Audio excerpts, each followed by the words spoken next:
Cause I've been running this world without you, with no one at all, one way to fall, living this nightmare all through. What's new? I'm making without you, without you, with no one at all, one way to fall, living this nightmare all through. What's new? I'm making without you.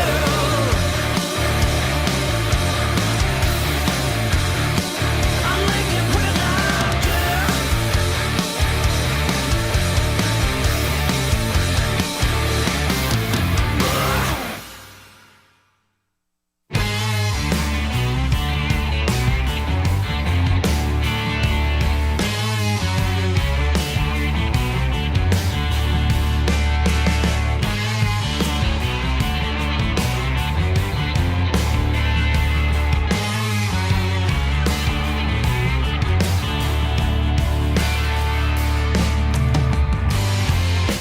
You don't have to go now. I won't let you down. I don't know how you found me and why you stay around. It all starts when I'm lonely and you really know me. Might as well call it poison. Chemical.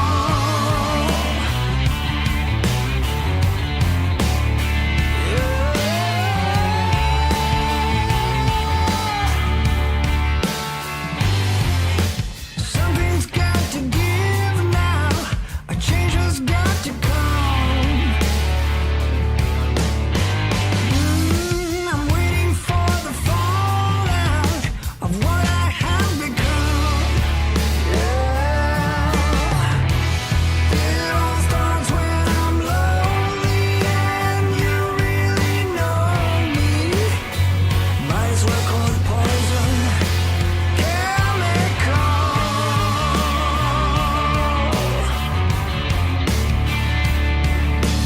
I don't know how to know my name. I don't know how to know my name. I don't know how to know my name.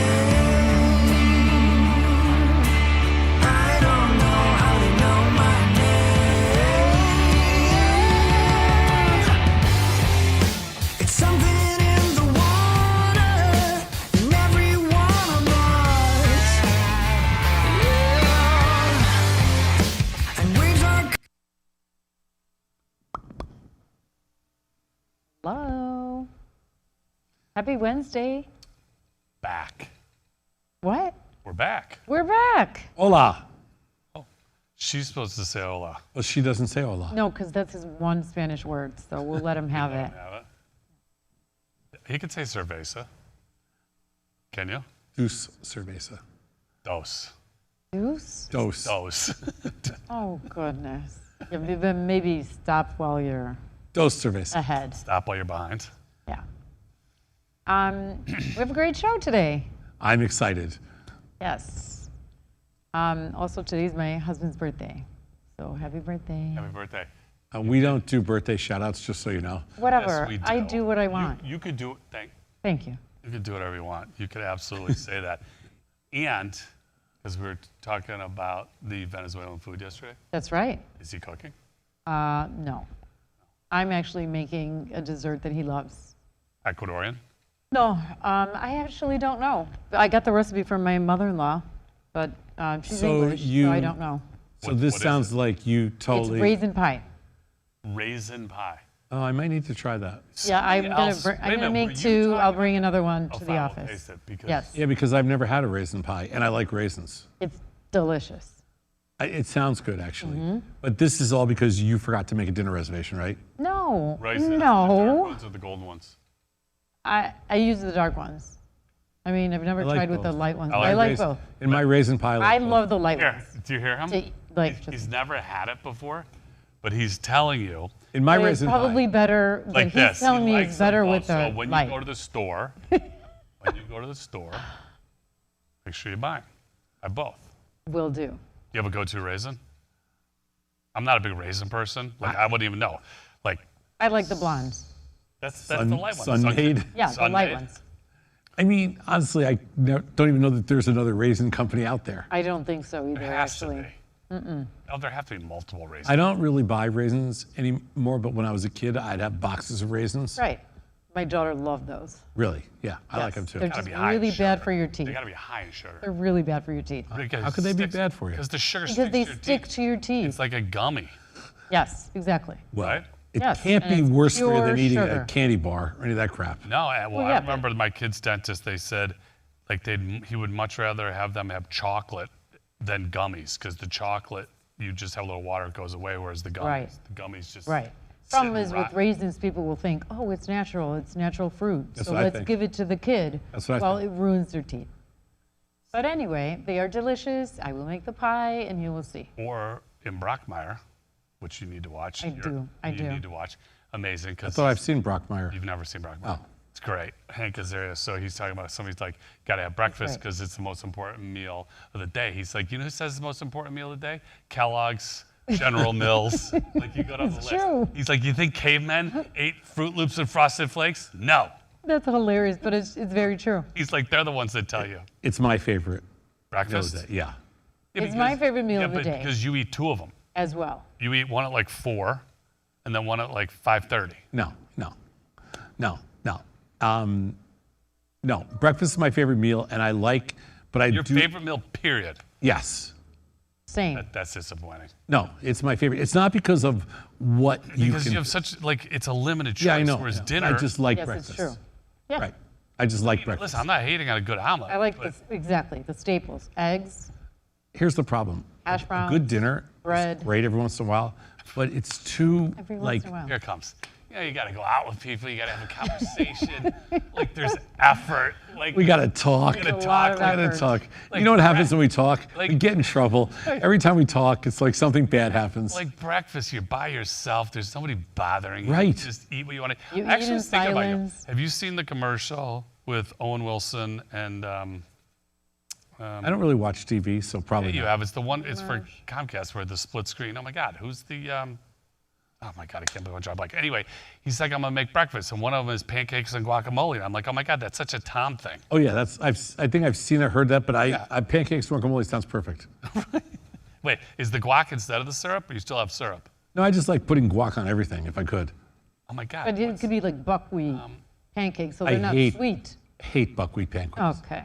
My dad used to make buckwheat pancakes. I was like, nobody should have to eat these. Yeah, I agree with that. That is like It's that- the that's a worst. thing to I do. agree with it too, Lila but made it would be cottage the only cheese thing with She made cottage guacamole. cheese pancakes yesterday. She did. They were amazing. Yeah. Cottage cheese pancakes, I could see them being pretty good. Cottage cheese, ricotta, Yeah. any one of those. Mascarpone. Yeah.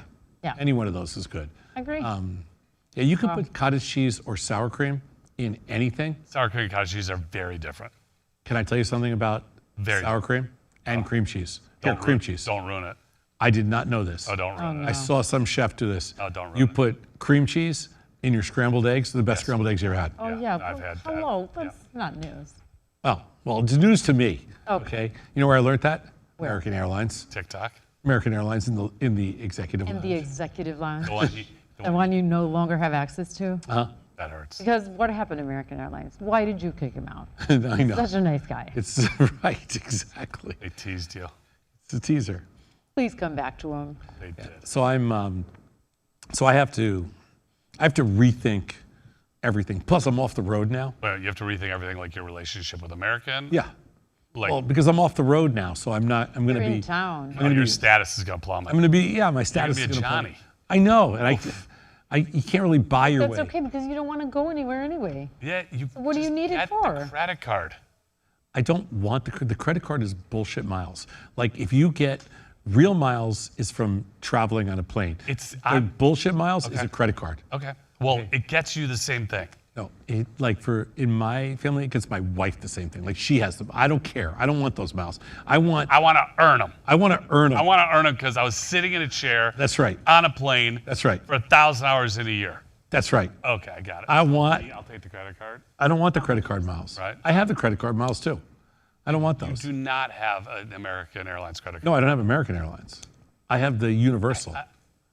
I can use anything I want. I have a gazillion points. It's different than when you get the one that aggregates and you go, here, you have these miles, you go use them somewhere. You don't get the benefit of a plus with the American Airlines. You get free access to the club. There you go. No, you don't. Yes, you do. I've been American Airlines. I have 1 million miles. You don't get free access. You have to pay for it each time. Oh my God. Let's get the show This started.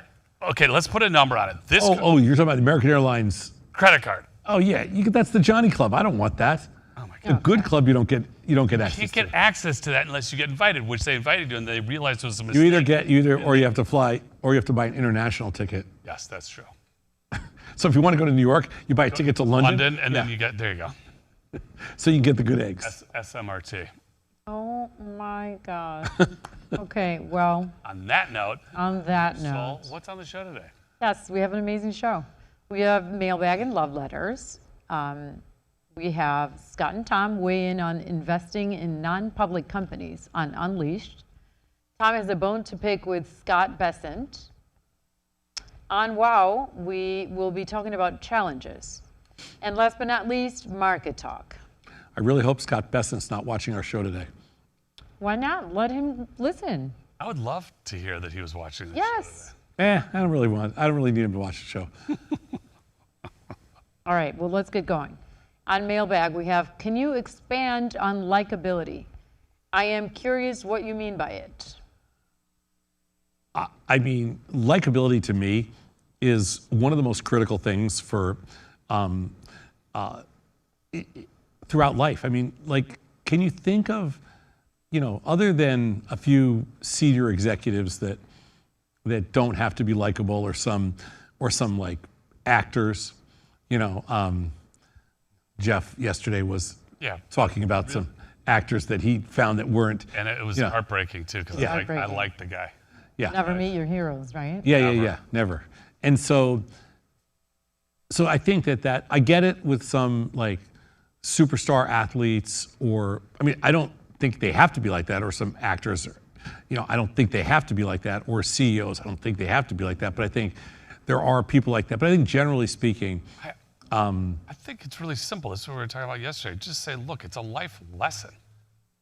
Wouldn't you rather be likable than people hate you? yeah, of course. Okay, that's it. But What some does it people- mean? What does it mean to be likable? Well, some people just don't, they're just antisocial. They just don't want to deal with other people. Wait a minute. That's true. No, wait a minute. You can But be then you have to come out of your antisocial. shell It and doesn't do it. mean that you're not likable. I understand that. I understand Like that, but being rude sometimes, or inconsiderate or disrespectful is very different than somebody who is just an introvert and cares Correct. not to engage. So sometimes they come off as rude because we always talk about being genuine, being true to yourself, and staying in your lane. So you can't be something that you are not. But having said that, I don't think that likability is something that you either have or you don't have. I think you can learn how to do it. You've done it. It was rough for you. I'm sitting in a The restaurant and untrainable. somebody comes up and wants an autograph or a picture. I always say yes. For sure, like this. Of course. No, I have tried throughout my entire professional career to give everybody, as much time as they want, no matter what. Which is amazing. And I love when athletes are like that. They do that kind of thing too. And I like it when CEOs have that same approach. There's not that many that well, do. does it maybe tie into being humble? I do you think think? humble is a big part of it, but likability is something, it's a little bit different than humble. I think because to me, I would look at being humble and having an ego, and I think those contradict. But I think that somebody could, be humble for sure and be likable, but I think you could have an ego in some way but you could still be likable depending on how you present yourself. I just think it's an underrated quality that people go through life and they don't, you never hear anybody say, It's a bad quality that you're likable. yeah, like you never hear anybody say, Can't hire you. You're I- too likable. we hired this person because they're likable, or we voted this person because they're just likable. That's it. You like what you see. Yeah. All right. All right. Good question. I mean, right. I like things that are likable. Yeah. But it means making an effort for some people. Yeah. But it can't be forced, because if it's forced... Not forced, but making an effort to maybe go out of their comfort zone. Correct. Maybe even just by saying good morning. Correct, trying Or something different. smiling back. Like just little things that maybe is out of their That's comfort disgusting. zone. But anyway, Let's not push it. okay, we're not going to push it. All right. Which social media apps do you guys use on a regular basis? I'll go first, because I am not a This is the social easy person. one. Right. I'm not a social That's why you're not likable. and I'm not like... Oh my, stop it. I am just not a So social far person. from I it. do have Instagram, I do have LinkedIn, but I don't really engage. I am much more of a social media butterfly. Oh, yeah. I consider, hands down, TikTok to be the greatest social media app ever. mean, I there's- agree. There's nothing even, like I have TikTok up here at 90% and everything else below it. I mean, I reluctantly use Instagram now. I've always, I guess, used Instagram, but very, I'm really more of like just a stalker on Instagram. I don't really. Same. Yeah, I love Instagram, but I just Yeah, I I'm more don't of a post a lot. I don't but post a love lot it. either. And then I love TikTok. I guess I'm on LinkedIn now, which is new for me, and so I do a little bit on LinkedIn. And you don't have a middle name. We could call you now Tom TikTok Sosnoff. But then, That's right. but I don't. That's a good one. I don't use X. Tony Batista ruined that for me because he's been making fun of me for 15 years on X, so I can't use it. So I never look at it. So I don't look at X. What else is there? I removed Oh, I don't use the Facebook. app. Does 10 years Facebook even ago. exist anymore? I guess. Facebook exists. I don't use Facebook and I don't use X. I'm not sure what else there is. Yeah. What I else? don't know. I think that's it. You would never be on Snap. I'm on Snap. You're on I Snapchat? that I shouldn't say. Yes, so I do. I don't think that is social because I just do it for one reason. So I currently have, how do I see this? My streak right now with my daughter Aw, is 3,388 days. that's amazing. Great. That's good. That's almost as good as my Wordle streak. Yeah, almost 3,388 days that we've sent a photo back and forth. Oh, good. It's nice. But see, I don't think of that as social because it's my daughter. My but wife it's is a little not. behind It at is. 1,800 for my wife, but she's a little hard ass on that one. Maybe she prefers to pick up the phone and talk. That's true. I don't know. No kids talk over the No, phone anymore. no kids. It's all texting. It's good. It's all Snapchat, actually. Well, my kids don't Snapchat, Yeah. but my kids will text me, but trying to call them. Kids don't even use text. And the great thing is, you're texting with them and you call them and they don't answer. Oh, yeah. Yeah. They're like, wait, I was just texting. Yeah, I'm busy. Right. Right. There was, well, that's another discussion, but I do love text messages versus phone calls. You I- prefer? I Yes. much prefer phone Me calls. too. I'm old school. Okay, keep going. I just feel like I can answer a text message even if I'm on the phone with someone. Well, I don't yeah, know. you You know, can, it's but just there's- easier. But the art of the conversation is dying. Well, yeah, for having a now if I say, conversation, but now if if I it's try a to quick speak with message, somebody over the phone, text is the best. they don't even want to use, like if I say, let's just have a cell call, they'll be like, no. No. Okay. Just text well, me. Are you going to launch a mobile app anytime soon? I would like to listen in my car. The answer is yes. Yes. We are Bless you. bless you, launching a mobile app Salud. soon, and then we're also going to be pushing out the show in podcast form, so there won't be a video. It will just strictly be audio. The ETA for a mobile app is Christmas, Okay. okay? It's actually before Christmas, so yes. How does anyone learn to make quicker decisions if you're not a trader? That's a big problem. Yeah. You have to fold up your camp and fold up your, just give it up. No, there's things that you could do. No, there's not. Yes, there are. Like what? I don't know. Force yourself just to make faster decisions. when Like you're- what? Okay. I don't know. You're in a restaurant. You know what you're going to eat. Pick something. Don't sit there and look at the menu for 10 minutes. Go to the store. You're looking at 4 different products. Pick one. Just things you just go through and you make faster decisions rather than spending 5 minutes looking at. It's not. It's not the same thing as trading, but they're asking you if you're not a trader. There's nothing better than trading for making quick decisions because There are lots of things that you can do where you have to make quick decisions, but the problem is none of them are as efficient. all of them give up. You have to give up too much And- edge to the counterparty. You could go gamble. You have to make quick decisions. You don't have to make that quick. You could sit there and think about it and say, I want more time. Really? You're going to sit at a blackjack table and say to the other 8 people, the other 6 people there, I need more time to decide whether I'm going to hit on 11. You know, like I have a 7. I need some time. One of the things I absolutely hate Can't wait to hear this. about poker Yes. is when you sit at a table and there's like, what is there, 8 or 10 people? 8 or 9. 8 or 9 people, and one guy takes like 4 minutes to decide whether or not they're in or out. You know, the second you see your card, what you're going to do. Don't play the stupid ass games where you just sit there. We'll get on poker with him sometime. He loves to rant. I just absolutely hate when people sit there like, and they're thinking, oh, I'm making you for this, and look around the table like, and they take like 3 or 4 minutes, and you're like, oh my God, I just want to kill you. You know, just play your just do what you're going to do. But you could gamble on an app, like a sports betting app if you wanted to. There are different things that you can do. You could buy or sell stuff on eBay. You know, you can engage in some stupid, like, not stupid, but you could find some online game.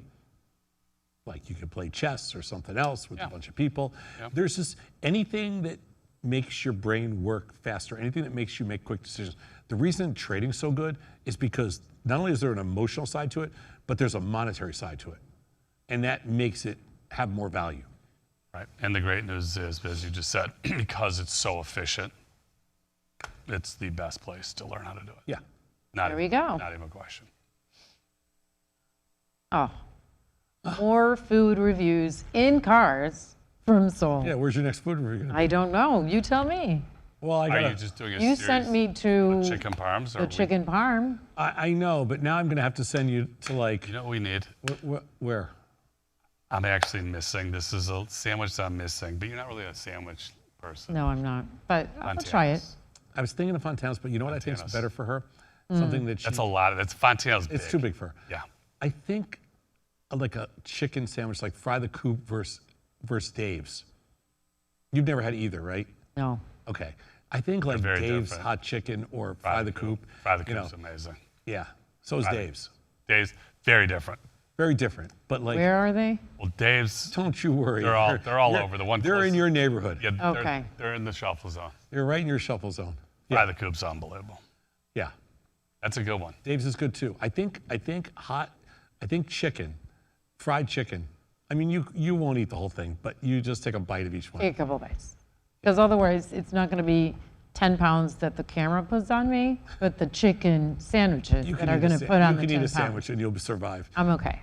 But yeah, I think fried chicken, hot. You like hot food? I do. Hot fried chicken. Fine. Dave's hot. Dave's hot. Well, they're both hot.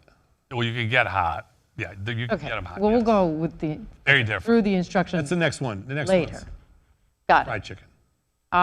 Loved the LinkedIn segment. I too cannot understand their app design. The UI is painful. Yeah, we did a segment on LinkedIn the other day, and I talked about. I mean, I'm new to LinkedIn, relatively new, even though I joined a long time ago. I never used it once so I just started using it. We started Lossdog, and I find their app to be painful. Yeah, it's not intuitive. Not only is it not intuitive, it's just a pain. It doesn't make any sense. Like you're just playing around with it, trying to It's find. kind of clunky. It's worse than clunky, and some people pay for that. I mean, I'm just trying to figure it out.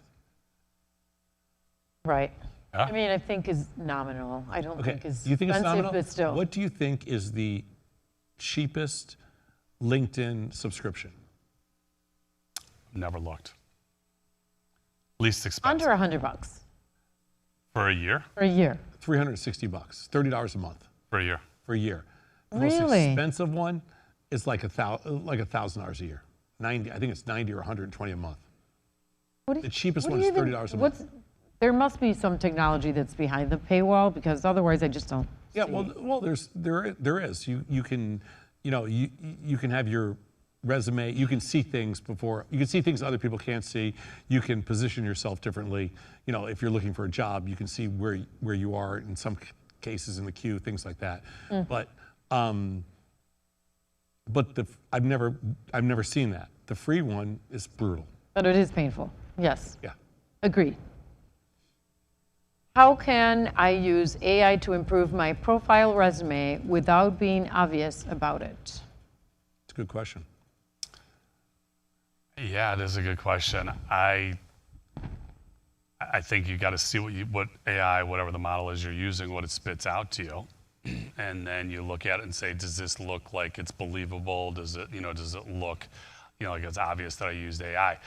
We had this conversation the other day. I was talking about if you were a professor today, like these kids presenting these papers, you go, how do you know? I mean, I know there's now AI models that will look and read stuff that will say, yes, this was done by AI.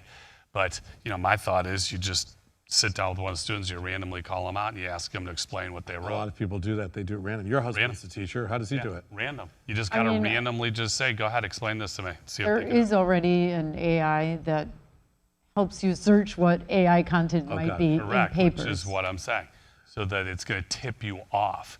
But the thing is, and I wouldn't say don't use AI. No, I definitely wouldn't say use it. don't use AI to help write a paper. Just make sure that you're writing the paper. And when you're doing your resume, make Correct. sure that you are still doing They your can resume. polish it. Correct. You're using So it. can I tell you why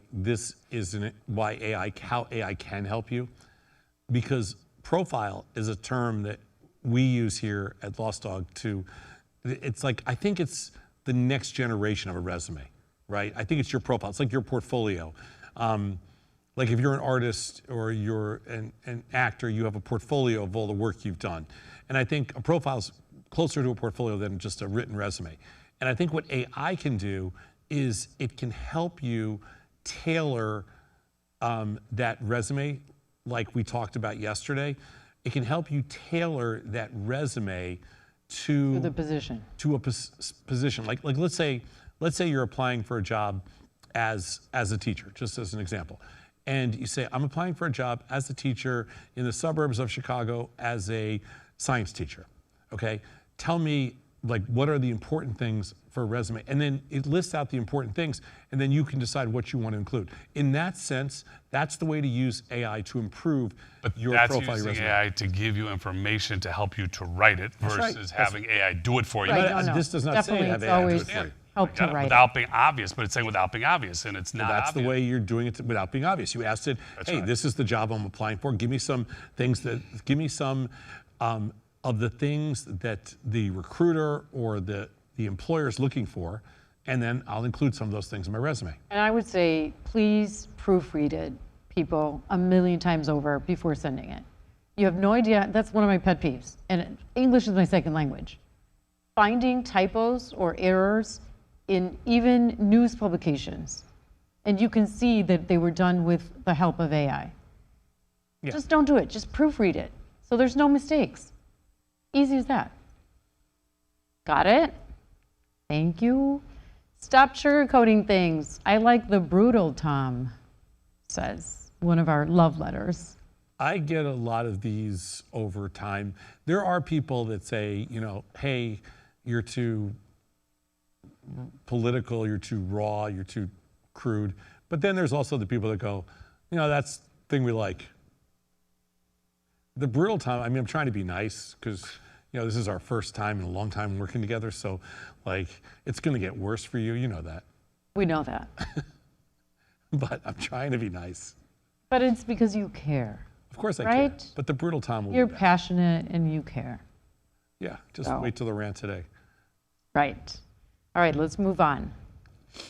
Our next segment is Unleashed. There we are. And a new paradigm, investing in non-public companies. So let's take it away. Well, this is something that investing in non-public companies is obviously something that is near and dear to us because we build mostly we've been bought out by 2 public companies, but we started with private. and we've also invested Private. in a gazillion non-public private companies. So I think this segment is right up our alley. But I think the reason that we included it now is because there is a huge movement towards opening up the world of private companies, because a lot of companies don't go public at the pace that they used to, and they hold out for a lot longer. And why should we give private equity or venture capital or just very wealthy people the only opportunity to invest in all these companies? So the way, let's just back up a little bit here. Currently,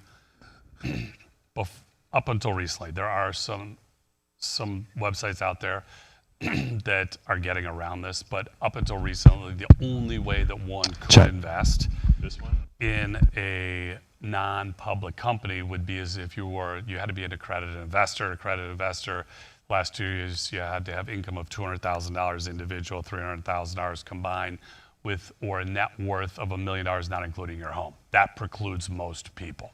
But don't forget, that's not every private company. You can invest in your friend's restaurant, that kind of stuff. That's different. That's friends and family round. I'm saying to be solicited to go into a deal. If you went out to, we're going to talk about some companies later, and somebody pitched you on it, you would have to be able to attest, and it's self-attestation. So you could choose to not tell the truth. I don't recommend that, but the reason, and there is a valid reason, but I think that reason is going away. The argument was because these are completely illiquid. Now that's changing. They are becoming a little more liquid, and we'll get into that. But completely liquid, the problem is if you had limited capital and you put a sizable portion, if you had $25,000 of disposable income or investable income and you put 10 or 15 into it, that's stuck for some period of time, and there's nothing that you can do until there's an event. Unlike a listed market, where if you wanted to make an investment, you could get in right now and you could get out 2 seconds later if you don't like the trade.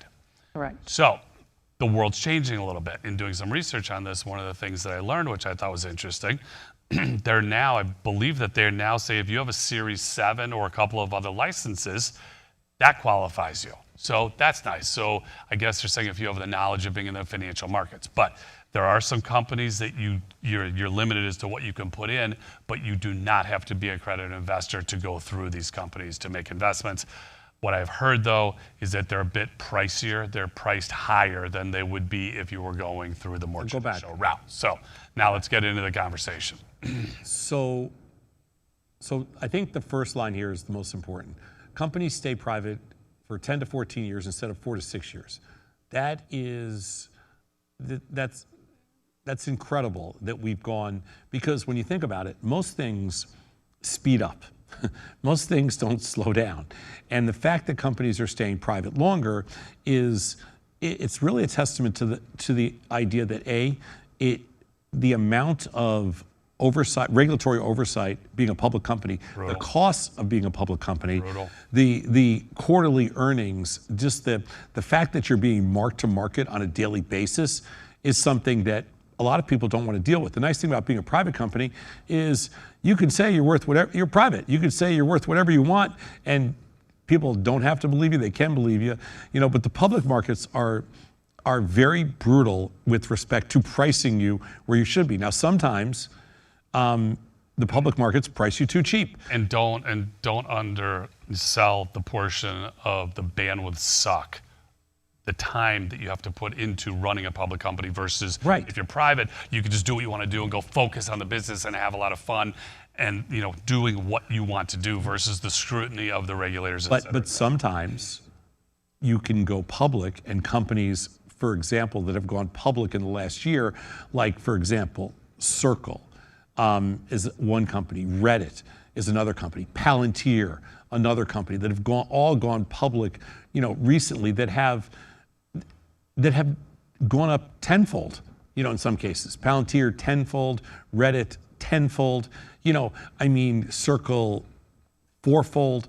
So there's a lot of companies where they really don't realize their actual value until they go public. So it's not necessarily a negative thing.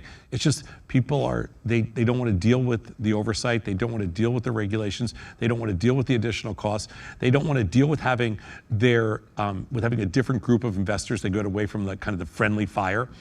But the access to capital is so much greater today. not having to go public, and that's another reason to not do it. Well, the Whereas reason companies would go public, the primary reason somebody goes public is they need the capital. when You know, we you're looking to raise more capital for the business. when we raised capital for the first time, it was 2002, 2003, and it was the first time we ever raised capital. We raised $22.5 million, and It's the largest investment in a private company in Illinois that year, at that time. at that time. And the craziest thing, and it's only $22.5 million, which seems like, but the craziest thing, that was our first experience with it. And that, private equity firms like to deal with private companies because they think they get some control, they have some say in what's going on, and they also think they're getting in before anybody else. So, and I understand that, and there's a lot of truth to that too. I mean, sometimes they'll overpay for something, but most of the time, these deals, especially in the bull market the last 15 years, they've worked out pretty well. And there's so much money on the private side, they just don't want to go into the public sector. Okay, so, and now you've got institutions, banks, firms are in the process of creating ETFs just to buy into private companies so that people can invest in private companies. They're finding different ways to buy chunks. That solves the illiquid portion. That solves the illiquid portion. Also solves the portion of that you have to be an accredited investor and everything else. That takes that off the table. There's also Reg A, which has different regulations, which anybody can invest in. There's also Reg CF, which is crowdfunding. So, and there's also coming soon to a store near you is tokenization. So all that stuff is on the table. That's right. A lot of changes are going to be happening in this world over the next few years, for sure. So $13 trillion in private markets, and most of that is in the US. Virtually all of it is. Of course, there's plenty in Europe and there's plenty all around the world, but the reality is in order to exit, in order for people to realize what they've made if they invest privately, you pretty much have to be in a liquid, there needs to be a liquid place to exit. And the only liquid place to exit is really the US. It's been that way now for decades. Other markets have tried to get there, but it's very hard to raise money like in Australia, in different places in Europe. I know you can, but it's very difficult. It's hard to raise money in Europe. Our original funding. Our original funding was from an Australian company, but that was hard too. But everybody's reaching. The challenge is to move things outside the US, and I just hope that politicians in the US, the reason I've always supported politicians being able to trade whatever they want to trade is they learn markets to understand what deep pools of liquidity are actually worth. With decentralization, those deep pools of liquidity get spread out all over the place now, so it can be a little bit different in the future, but it's still kind of mostly in the US. And I think the top line here is great. Private credit is one of the fastest growing parts of Wall Street. It's a $3 trillion business. It's an amazing number. It is an amazing number. Amazing. And no matter what anybody wants to tell you, nobody really knows. I mean, Scott and I obviously invest in our own company because that's how we build stuff, but we also make investments in other small private companies, and sometimes we will buy stock from shareholders of bigger companies that are trying to get out. I mean, we did that with Reddit. We've done it with a couple of other deals since then. We don't know if they're going to be good. And that's typically how one would have the opportunity. Either the firm is going out for a series D, E, F, whatever it is. It's rare that the firm's going out to us. Well, not to a fund, or there are employees that are in early and they're like, I don't want to wait another 4, 5, 6 years. I have those have lots of strings attached, just to make it seem like it's not easy. Yep. Like usually you pay a huge fee, like 7%. Usually you can't sell it on the IPO. You have to wait at least 6 months. And usually there's a middleman that takes 15 to 20% of your profits if you make money. So it's not anything that anybody thinks, oh, this is a great, easy thing to do. It's not. You need a huge win just to get a little bit of a win. I know it sounds, you need a bull market. Bull markets make people very smart, and bear markets make people look not so smart. I mean, but that's truly what this is all about. Yep. You know, and go ahead. No, investing. So, how do you do it? Because again, there's issues, and if we put this slide up, you'll say there's no transparency. If you're investing in a non-public company, these are the things that you just don't know. So it's funny because I think we take it for granted, talking about that we have quarterly earnings. Our companies, companies listed in the US are so transparent, versus around the world with how many times I think UK is twice. Twice a year. Twice a year, we're 4. And this administration is talking about trying to change it so you don't have to do it as many times. And my guess is a lot of these companies would appreciate not having to do it every 3 months because it just seems like we come from one cycle into the next. Well, if I was a public company, I'd appreciate not having to do it. I know you would. Being a publicly traded company, again, just the takeaway from this, if you do have a business and you're thinking about going public, not saying not to do it, but talk to people who have been on the public side of a business. It's not as sexy as you might think that it is if you've never been in that world. So, and then is on the next slide, do we talk about? No, just don't go to the next slide. Go back. So, are you comfortable, and to ask yourself, if you had the opportunity to make an investment in a particular company, and we're going to talk about some later and the probabilities of them having a public offering, in the next 12 months or so. But if you had the opportunity, would you be comfortable making an investment knowing that you're not going to see any of this information? Besides the fact that there's nothing transparent, because you're not buying stock usually from the company itself, and they have no obligation to tell you anything because they are private. The other thing is somebody makes up a number. So like, for example, somebody will say, you're buying this company at a valuation of $2.8 billion. And you're sitting there like, what the hell does that mean? Like, I don't know if 2.8 billion is $1 billion over what they're worth, or it's $1 billion like under what they're worth. Like, I try to figure out, well, I can't figure out anything. Like sometimes, like in the case of Reddit, as an example, we bought Reddit. All I knew was A, I liked Reddit, and B, they were trying to go public at 15, and then they were selling it at 5. So it seemed cheap, but I have no idea whether it was cheap. And for most other companies, you have absolutely no idea. All they tell you is, well, this thing was trading at $1 billion, now it's trading at $2 billion, so you should buy it here because the next trade is going to be $4 billion. And you're like, what the hell do you know? Like, it's just such bullshit. And so I think that the idea that there's this sophisticated group of investors that are investing in non-public companies, that they really know all this stuff, I don't believe it. I've been around plenty of private equity firms. I've seen plenty of investments, and most of these people, I mean, they're experienced in investing in private companies, but they're not any smarter than you are. They don't know anything. They don't know the business, what it is. If I told you how many companies turned us down every time, like yes, we were able to raise money from one private equity company, I think 3 times total. Every other private equity firm turned us down. And when I say everybody turned us down. And no matter how smart, these are like the smartest people, and I'm not going to name names, but every company we talked to turned us down. And then afterwards, we were going to do it. And afterwards, they go, we missed that. We thought you guys were going to be good, but we really didn't know. We messed up. And I'm like, just shut the F up. I don't want to hear your story. But everybody misses it. Like, they have no, and then they invest in things.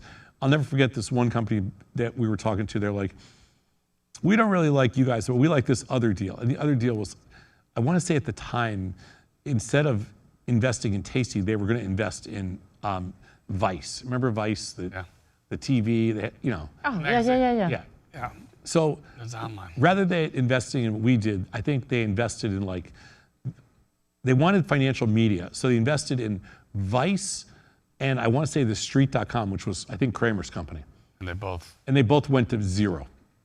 Kramer's company blew up, went from $1 billion to almost zero, and Vice, I think they're out of business. I don't even think they exist anymore. And they're like, and they didn't invest in us.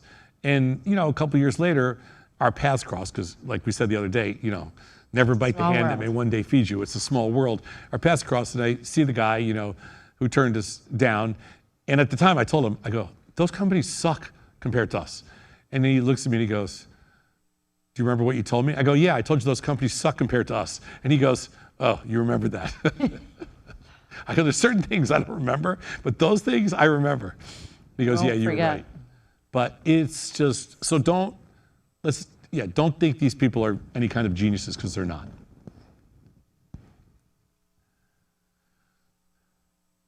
Okay, so we're talking about AI, just competitive pressures, alternative data, anything you want to think about, because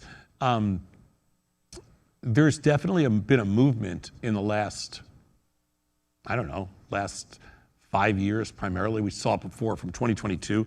I mean, the whole AI movement's been crazy fast. It pretty much exploded in 2022, which was, if you remember, was a down year and all that kind of stuff. And the AI movement really took off in 2022. And since then, it's literally been a frenzy. And I thought things were overpriced, I don't know, a few $1 trillion ago. I mean, how could you not? I mean, I think as a trader, how could you? I think the size of this move, I think the size of this move has just been extraordinary. And do I think it's still rich? The answer is yes. But I also think that it's very different than 2000. In 2000, I thought that the internet companies were too rich, but they weren't strong enough not to fail. I think in 2025 and 2026 is very difficult for these companies to fail. I mean, Nvidia is not going to fail. Nvidia might go down to 3 trillion or 4 trillion, but it's not going to fail. Microsoft's not going to fail. Apple's not going to fail. They could go down in value, but these companies are not failing. So it's a completely different world right now. Like, this is not Sun Microsystems and Lucent and all those big companies that kind of rolled over and failed. Even if you include Cisco or Intel or any of those things, this is a different world right now. And I think they're too big to fail, but that doesn't mean they can't correct or they haven't peaked out. All right. This is the fun part. This is a fun slide. So again, going to prediction markets. And hopefully you're familiar with most, if not all, of these companies. And you can see on the right to say no IPO. So look at Anthropic. So no IPO by June 30th. The market by next June is saying 93% is not going to happen. So the market seems to think before it, so a little over a year, OpenAI is only 22%, Discord's 51%. So the market is believing that OpenAI is going to have an IPO next year. Be interesting to see. I can't wait for some of these companies to come out, not because I want to jump into them. I want to see how the market responds.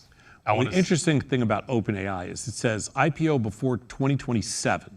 So it's a little over a year. Yep. And they're basically saying there's an 80% chance they're going to come out with IPO. Now, how do you use that? I don't know that you can, except right now, what's OpenAI? They're talking about it being, almost $1 trillion IPO. It's like 600. Their last capital raise, I think, was over 600 billion. They've never made any money. Here, let me take it back. They have a little bit of revenue. They're trading like, I don't want to guess.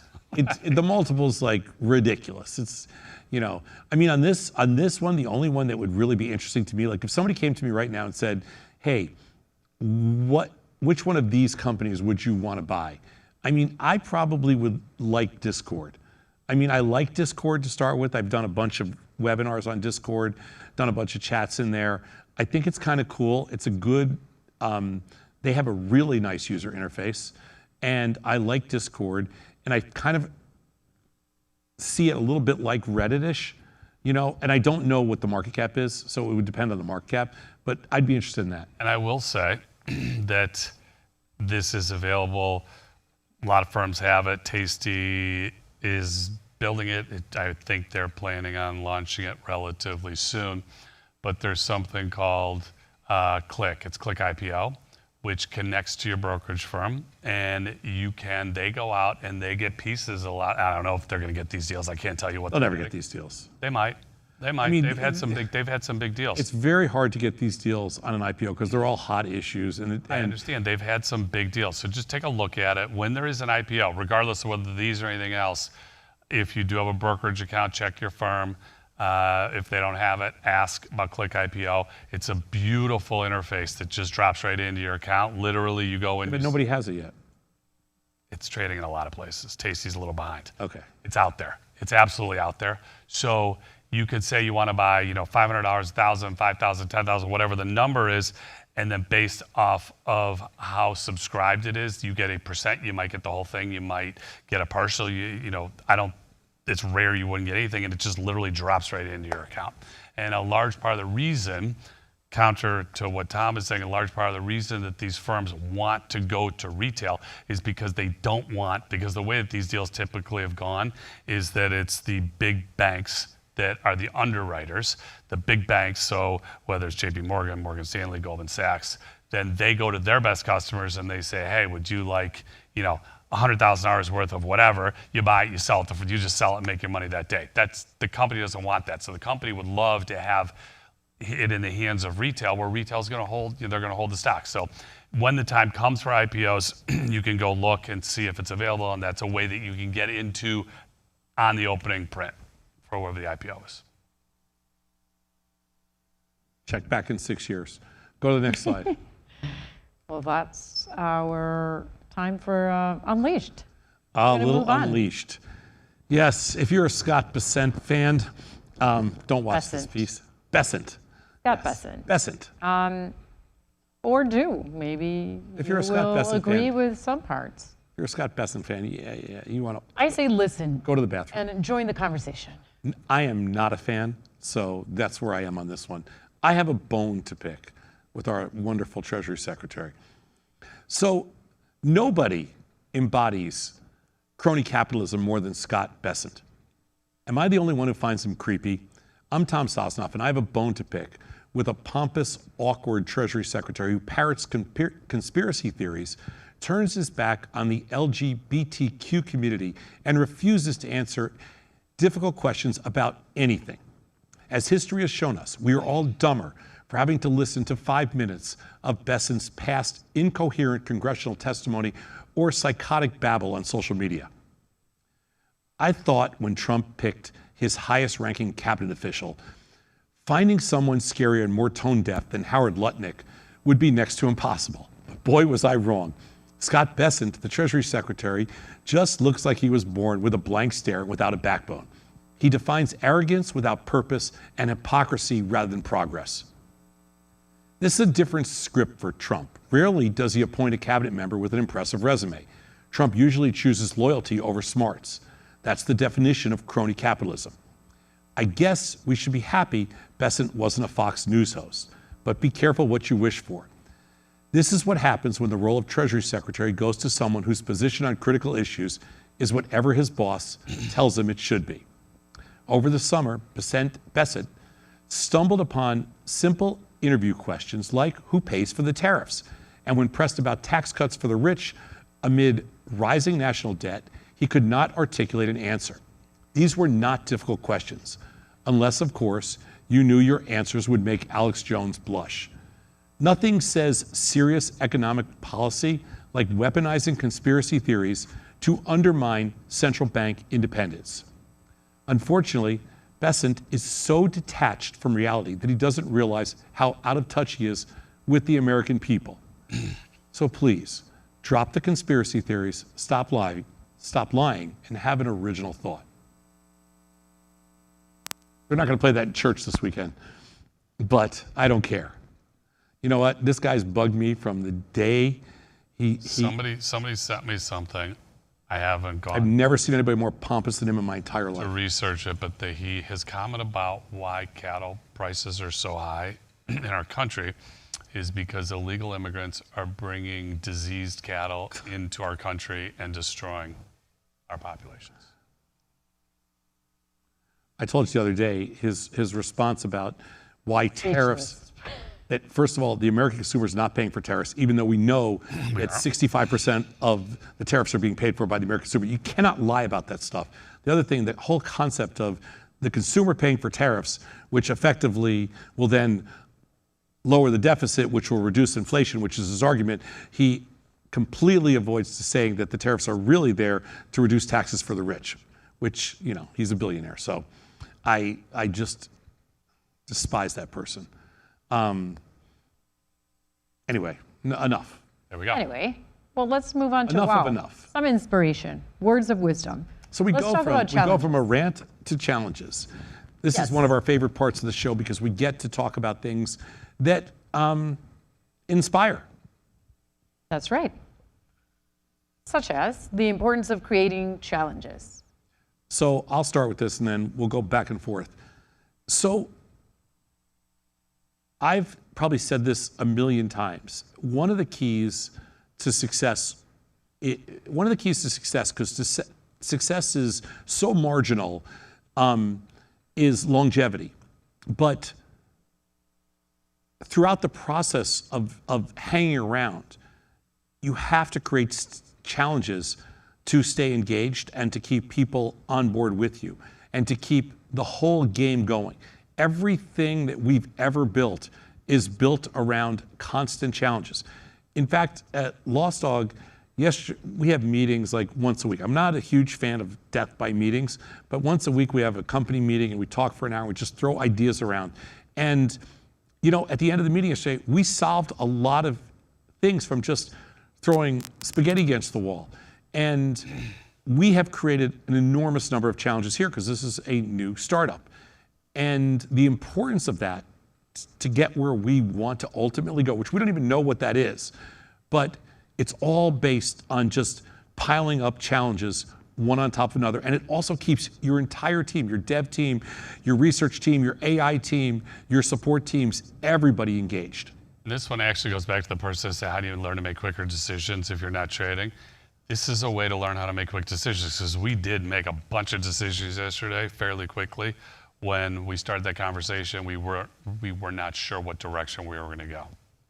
Yeah, I mean, somebody said to me yesterday afternoon when I left here, they said, how'd things go today? I'm like, it was awesome. We created we just challenged ourselves at a whole nother level. Yeah.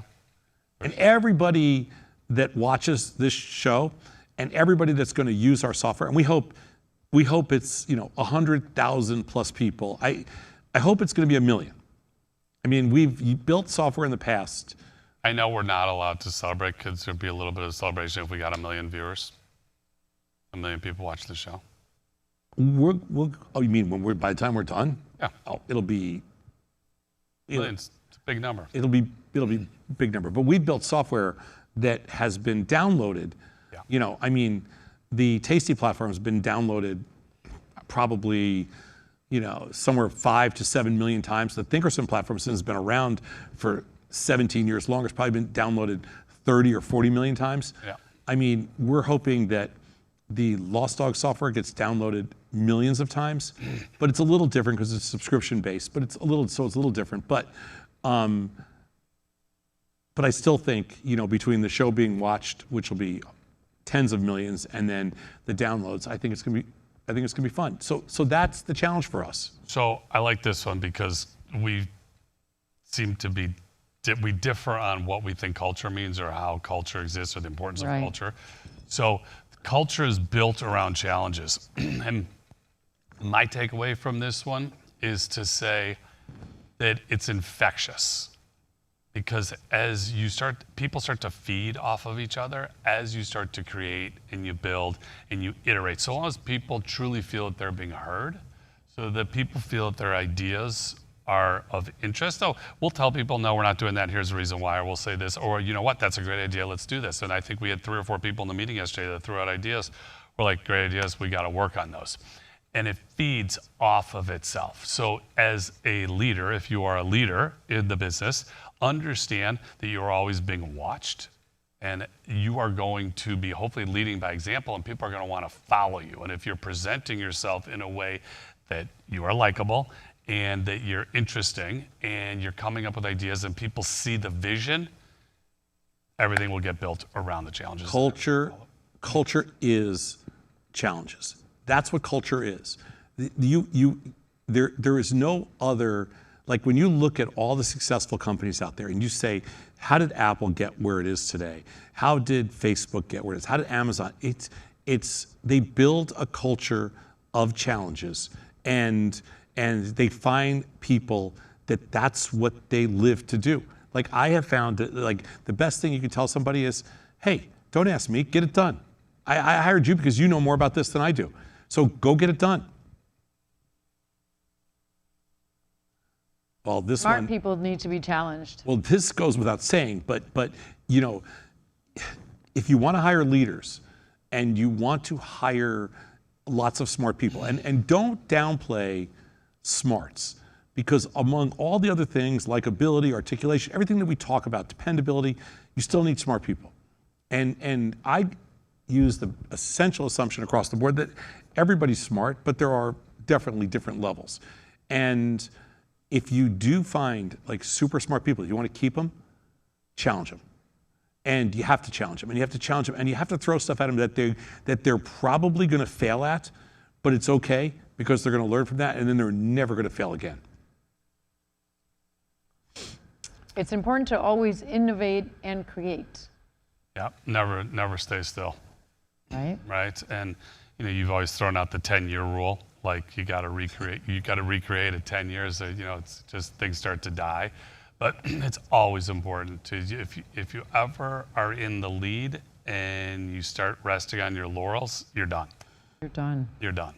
It's almost impossible in the past, for companies not to be disrupted by innovators and creators was almost impossible. Nowadays, it's a little more challenging because some of these big companies are just really big. So big. And they can just buy everybody. Like they don't have to innovate, they just buy innovation. But the reality is the rest of the world, which we're included in that rest of the group, we love to create and we love to innovate, and we don't ever follow what anybody else does. I mean, obviously as traders we're contrarians, but the idea that like if somebody says to me, well, I think we're competing with this company, I'm like, I don't really give a crap who they are, and I don't even want to see their stuff. Or somebody, you know, for years we're like, don't show me anything else. This is our world. We're going to innovate. We're going to build something. I don't care how anybody else does anything. And I think it's important to constantly, you know, refactor your own stuff. You know, just disrupt yourself Making almost. a decision Yeah. based off the fact that a competitor is doing it is typically the absolute worst thing. You know, when we got bought out the first time, when TD bought us out, and I started to go to their board meetings, and you know, the executive team, they had board meetings, all this stuff, and go to their board meetings, and they're always like, this is what Schwab's doing. They had these competitor analysis. This is what Schwab's doing.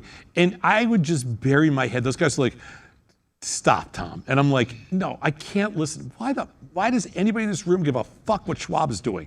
Like, who cares? Like, you want to be like them? Is that really what you want to do? Now, years later, they got bought out by them. But you know, this is 10 years before that. Do you really want to be like those guys? I don't want to be like those guys. That's why I knew I wasn't going to last. Yeah, But I had a phone call, just very similar, with a bunch of people from TD, and they said, well, this is how Schwab does it. And I said, if I ever make a decision based off of what Schwab's doing, exactly. I quit. yeah, exactly. Like that stuff used to drive me nuts. Yeah. But yeah, you have to have challenges to build confidence. So this one says individuals need challenges to build confidence. Yeah. So mine, what I do is I've always challenged people, and if anybody was a direct report of mine, they've heard this many, many times where I say, I'm going to challenge them, and I'm going to push them, and I'm going to get them to do things that they probably thought that they weren't able to do. But my answer to them is I'm never going to ask them to do something that I can't fix with time and money.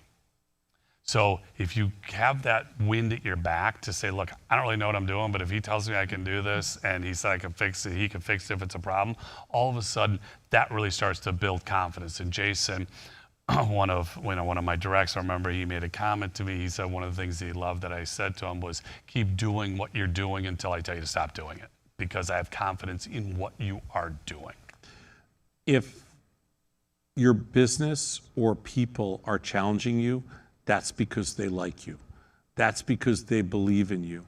And if somebody is not challenging you, that's because they've essentially given up on you. Given up. You know, Not interesting. we used to have this rule because we didn't necessarily always want to fire people or get rid of people. So we'd have this rule where if we didn't think you were going to make it, we just didn't use you. And I mean, maybe that was, I hope it wasn't cruel, but like you basically fell out of favor. Like it was, Move you to Siberia. yeah, we moved you to Siberia, or you fell out of the rotation. You went to the back of the bullpen type thing, and people would get the message really fast, and then they would leave. We were not good at firing people. But we weren't good at hiding our, our feelings about what they were willing to do. If you weren't willing to accept the challenge, and we didn't have confidence in you, we basically didn't have a use for you. And so, A little passive aggressive, but anyway. a little passive aggressive. I mean, I'm not going to I say. think we're past that. Hopefully. All right, next one. Everybody needs to reach. Yes, because that's what challenging is. getting out of your Everybody comfort needs what? Yeah. Get out of your comfort zone. Yeah, this is the same thing. If you're not comfortable doing something that makes you incredibly uncomfortable, you're probably not going to achieve your maximum potential. But you can't know what your maximum potential is unless you fail. I mean, that's Unless really, you start trying. or unless you fail. You Even. have to push yourself to the point. Right. And when I say fail, I'm not saying fail to the point that you're out of business, but I'm saying push yourself to try to do things, and then you'll know what your limit is when all of a sudden you go, oh, I can't do that. And again, I talk about, you take fighter jets and they take these, the pilots, and they go up and they try to get these planes. They go, how far can we push these? Or how far can we push the pilot until they pass out or the plane breaks, whatever it is. You have to be able to push yourself and say, and reach and go what you think is unobtainable, and all of a sudden you go, wow, I can't believe I just did that. It's the same thing when you're working out. I know you don't work out, but I'll talk to Sol because she works out. So when you're working out, I'll do a ride where I'm like, I don't know if I could do that, and I get on and I do it, and I'm like, that's amazing that I was just able to push myself. I just didn't think that I was able to go do it, and I felt great after I did it. And now all of a sudden I go, okay, now let me see how far I can push myself next time. It's called exercising. Okay, go ahead. Oh, I'm glad you just watched Top Gun 2. But anyway, at the end of this segment, we like to talk about different pieces of brand new technology that are coming out on the Lossdog software. And this is something really cool that we built, which it grades you based on all the information that you've given us. Now, if you saw yesterday's show, we showed you exactly kind of where you were with respect to how much information you've given us. This is taking all that information and giving you kind of a grade, meaning that think about this as like, this is a little bit of a confidence number for us. We have about something around, in this case, 62% confidence in the numbers we're going to provide you of your value, because that's based on what you've given us. Like if you give us basically nothing, the number's going to be 10 to 20%. If you give us a ton of information about yourself, we can get the number up to 85, 90, 95%. That gives us a lot of confidence in what we're telling you and what we think, your objectives should be. So one of the goals of using this technology, and one of the things we're doing with this technology, is every 2 weeks or so, you're going to get an email update from us to see if you can push your Lossdog grade. It's not like a credit score or something like that, because this is just based on what you give us. But it's really super interesting, because if you can improve your grade, you will improve your numbers, your valuation. So the more information you give us, the more we can help you. Correct. It's super cool. There's nothing like it that exists. And I think it is going to change the way people think about, this kind of technology. I mean, this is the first of its kind. There's nothing like this technology-wise. And I mean, we'll see. I don't want to say.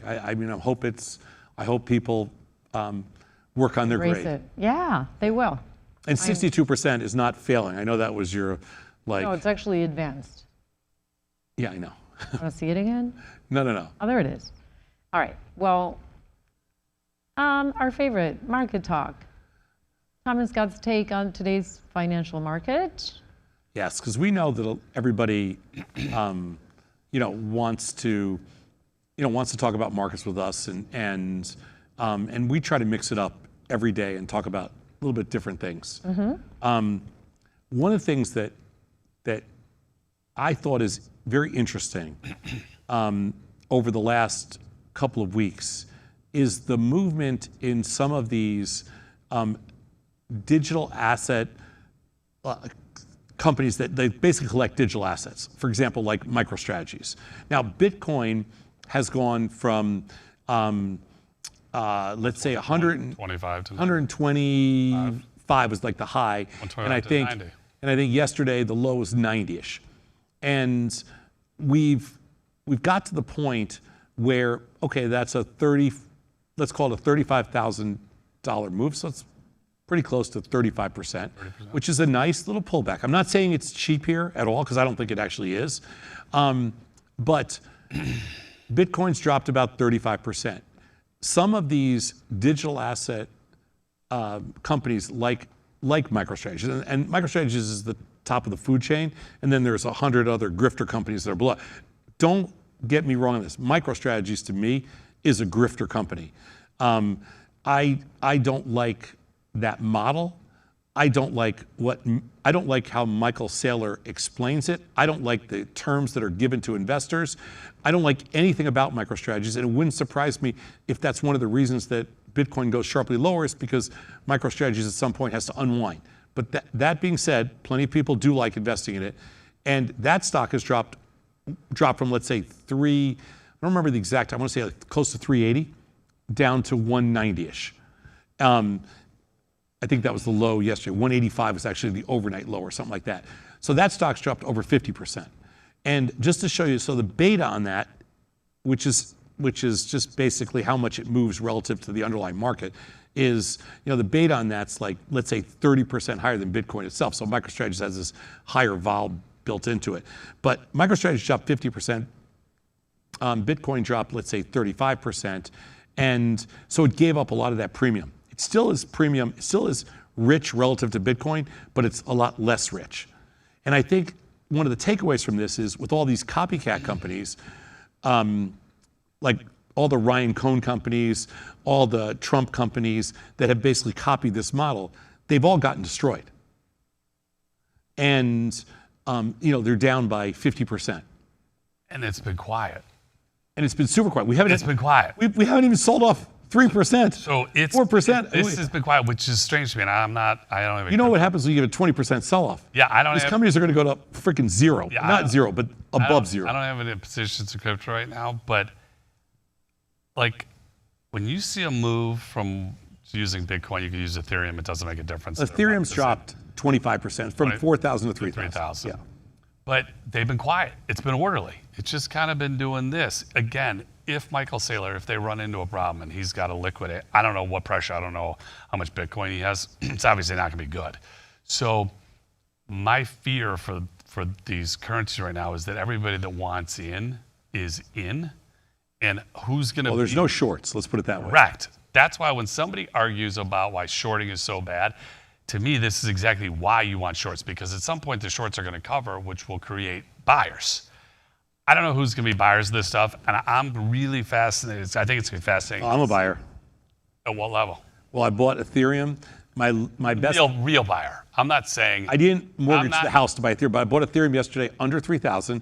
You did. And I bought Bitcoin, I want to say 92 something and 94 something. Okay, but these are small. I'm not asking the size of the position, but smaller trades. At what point would you step up and say, look, I'm buying? 75 in Bitcoin, 2,500 in Ethereum. And let me tell you something. I am very long-term bullish on digital assets, tokenization, digitization. What we are building on Lossdog, just to give you like a sneak preview, we are building a digital ecosystem into the Lossdog platform. So we are all in on the future of digital assets and like I said, tokenization and being able to move things around on various payment rails. And it is very important to us, very exciting to us. This is the future. So there's no doubt in my mind. So I'm not bearish at all. I just think that this may be the tip of the iceberg. I think things have to get a little cheaper before they get a little better again. That's all. And I think this has been I just want to point it out, I'm long-term super bullish, short-term a little bearish. Yeah. I'm short-term bearish, long-term bullish. You're talking about digital assets. Digital assets. Okay, what about the stock market? Oh, well, I mean, don't get me started. I don't think we have time for that one. We got enough time. So I think that the market is very frothy. And we just keep talking about AI and talking about the value of these companies. Yeah. No question that AI is going to change the world. Now, I don't want to hate mail saying, AI is going to be doing amazing things. It is. I'm not questioning that. What I'm saying is, from my perspective, these companies are priced for perfection. And when you look at some of the moves in these companies, and there have been some big moves recently, Nvidia, a couple weeks ago when it had the high tick, that day that it had the high tick, and I was short it, and it was a bad day. But I remember looking over at you saying, you can sell whatever you want here because this is over. It was up taking $1. But I've heard you say that 400 times in my lifetime. Well, I was right on this one. But you look at, again, when Morgan Stanley comes out and says, Mike, I'm going to 325, it goes to 260, and then it's, 230, 235-ish. Right. So people want to believe. Wanting to believe to me is not a reason to be in something. I would be a buyer of a lot of these companies at significantly lower prices. I think the market is due for, and we are going to have a correction. I don't know if it's coming in the next week, month, 6 months, year. It's not going to be 5 years from now. I think we might have made a very short-term low yesterday, after they rallied back almost, 90 handles. 80 or 90 handles. I think that, I took off about 60 to 70% of my shorts in the last 2 days. I am looking for a spot to reload on any rally. I will tell you that. Reload the shorts. Reload the short side on any rally. But I think for now, going into, I'm not necessarily one of these people that buys going into Thanksgiving because I don't necessarily think that's not my style. But it is expiration week. So, that's all. I'm not going to be giant short. This afternoon, after the close, we've got Nvidia. And again, the Nvidia. What you're calling Nvidia? I'm hoping higher because I don't have a position and I want to sell it. I don't have a position either, and I want to sell it higher too. I'm hoping higher, but I'm never right. I think it's going to be lower. It's going to be lower because I'm going to go. But I have some other things that if Nvidia misses, the other things should go down. So, but I'm not touching Nvidia for the earnings. I'm not going to play it. I think it's a $13, $14 move, something like that. I'm playing it. Yeah, we'll see. There's still some time today. We'll see. Anyway. That is the show for today. Thank you guys so much for hanging out with us. And thank you so much for the support. Click the subscribe button on YouTube. It means a lot to us. Tell your friends. Referrals are our best source of new Lossdog viewers and customers and all that kind of stuff. We love your support, and you got to spread the word. Everything starts like this, and we got to build it up. That's right. I hope you're enjoying this because we're enjoying it. Appreciate it, and Yes, we'll see you on Monday. Yes, we'll see you next week. Thank you. Bye.